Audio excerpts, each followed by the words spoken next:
呢種韓系 S 波浪能有效打造豐盈感之餘，比常見嘅螺旋波紋更後生。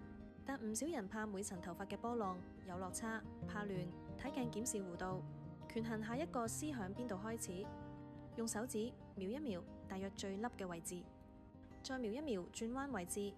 呢啲動作都需要一邊睇鏡一邊睇住髮片咁操作。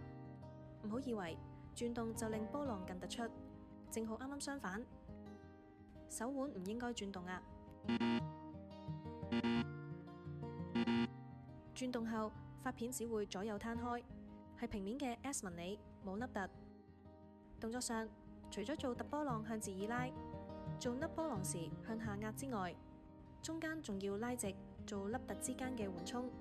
拉直除咗可淡化壓痕之外，更加讓凹凸紋理明顯。